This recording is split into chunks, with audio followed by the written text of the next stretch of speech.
Buenas tardes, gracias. Yo también quiero dar a todo el mundo por estar aquí y a Ecopolítica, por supuesto, a toda la gente de Ecopolítica y del Espacio Eco, que me dan la oportunidad de estar por segunda vez aquí, en realidad, ¿no? Un espacio realmente muy interesante. Bueno, pues yo no conocí tanto quizás a Petra Kelly como mis compañeros de mesa, pero sí que tuve oportunidad de conocerla en el año 1990, porque estuve en la Feria Internacional del Libro Feminista en Barcelona, participando en las ponencias, y ella habló en esa fira internacional. Me impactó muchísimo. Era luminosa, realmente, era honesta, eso que aquí se ha dicho, la honestidad, ¿no? El creer en lo que decía y la pasión. En aquella oportunidad habló de la reunificación alemana, en fin, muy preocupada por el futuro. Bueno, pues, ¿qué vengo yo aquí a contar? Yo vengo a contar lo que para mí significa Petra Kelly como esa figura que, como ya se ha dicho aquí, ha reunido feminismo y ecologismo y pacifismo, por supuesto. En ese sentido, Petra Kelly es una persona excepcional y tanto como activista, como con sus escritos.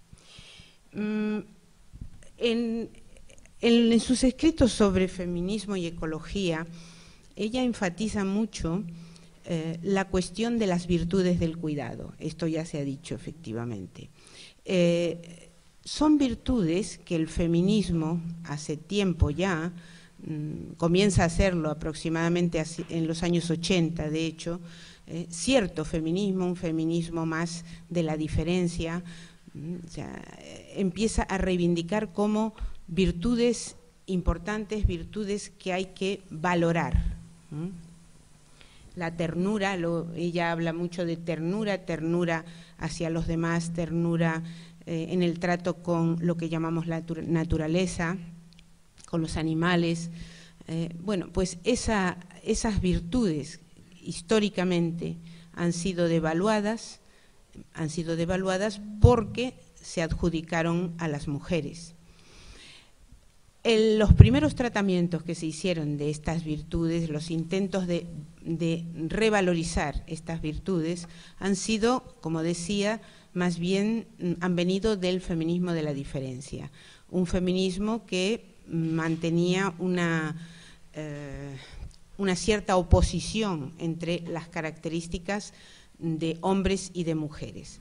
No es el caso de Petra Kelly. Petra Kelly no era esencialista, no sostenía que hubiera una esencia femenina y otra masculina, sino que por el contrario, lo que ella planteaba era, yo diría, alcanzar una forma de humanidad más evolucionada que integrara las virtudes que habían sido devaluadas en una larga historia patriarcal, una historia que había dado muchísimo más valor a todas aquellas actitudes y virtudes relacionadas con la guerra, relacionadas con la caza, relacionadas con la violencia, y en cambio se habían desestimado o se habían considerado inferiores aquellas relacionadas con el cuidado, porque habían sido justamente las adjudicadas a las mujeres.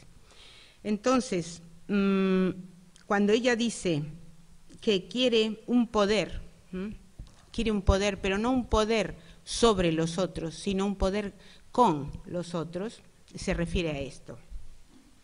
Se refiere a un poder compartido, a un poder que ayude a crecer a los demás. Esta idea nos lleva entonces a una redefinición, por un lado, del poder y por otro lado, claro, a una cierta disonancia con con teorías políticas, lenguajes políticos al uso. Sí, podemos decir que ella es ecofeminista, porque acercó feminismo y ecologismo. ¿En qué sentido lo diríamos?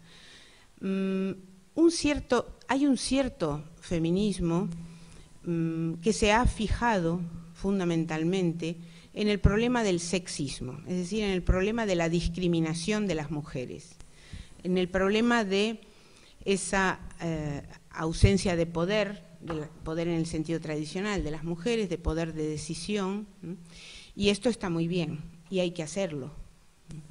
Pero el ecofeminismo pertenece a esas formas de feminismo que no se quedan solamente en la denuncia del sexismo, sino que van un poco más en profundidad hacia el análisis del androcentrismo, es decir, del sesgo de género que tiene la cultura, que tiene la sociedad, que tienen las instituciones. Entonces, no se trata únicamente, tanto en Petra Kelly como en general en el ecofeminismo, no se trata de reclamar el justo, por otro lado, acceso de las mujeres al mundo de lo público, sino también de una transformación en profundidad del mundo de lo público y de la cultura. El ecofeminismo, si vamos a tratar de definirlo, yo no me limitaría a decir que, bueno, es un feminismo que se preocupa por la crisis ambiental, ¿no? Es mucho más que eso. El ecofeminismo es una denuncia de todas las formas de dominación, no únicamente la dominación por sexo, no únicamente la dominación sobre las mujeres, sino también la dominación de clase, la dominación sobre otras opciones sexuales, la dominación de raza y la dominación de especie. El trato que damos a los animales no humanos.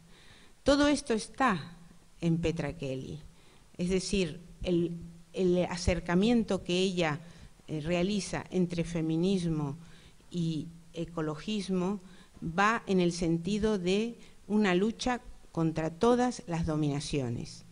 Por eso, evidentemente, podemos decir que es una figura clave, aparte de que porque es no solo una pensadora, sino también una activista, o quizás fundamentalmente una activista. Hoy el ecofeminismo está conectando mucho, cada vez más, con la gente joven. Hay bueno, habría que ver las razones, ahí podemos pensar y encontrar muchas y muy diversas, pero lo que sí yo diría es que en este momento en que el ecofeminismo está entusiasmando a la gente joven y que entonces muchas chicas feministas van a acercarse al ecologismo, hay que recordar lo que decía Petra Kelly. Decía a sus compañeros, tenéis que tener presente que tenéis que examinar los privilegios que os ha dado el patriarcado, examinarlos críticamente. Esa era una demanda que hacía Petra Kelly a sus compañeros ecologistas. Y esto es importante, porque si desde el feminismo algunas estamos trabajando para un acercamiento hacia el ecologismo, es importante que ese acercamiento no sea o no termine en una decepción o no termine bueno, en un alejamiento, sino que por el contrario sea muy fructífero. Bueno, pues el libro, me ha encantado el libro, por cierto, y me ha sorprendido hacia el final cuando Sarah Parkin apuesta totalmente y con mucha seguridad sobre el asesinato, ¿no?, de Petra Kelly. Yo siempre había pensado más bien en un asesinato por la cuestión del tráfico de armas que estaban investigando, etcétera, no un asesinato de su pareja, ¿no? En fin, nunca sabremos quizás absolutamente, no, en fin, subsiste la duda, ¿no? Pero en todo caso, sea cual sea la razón, ¿no?, por la que Petra Kelly murió, lo cierto es que una defensora de la no violencia murió como Gandhi, murió violentamente, violencia patriarcal, violencia de las mafias de las armas, pues no lo sabemos, pero murió pues por aquello, justamente por lo que combatía, ¿no? Y yo creo que esta es una razón más que tenemos para reconocer su figura, que es realmente la de una pionera en el acercamiento entre ecologismo y feminismo. Muchas gracias.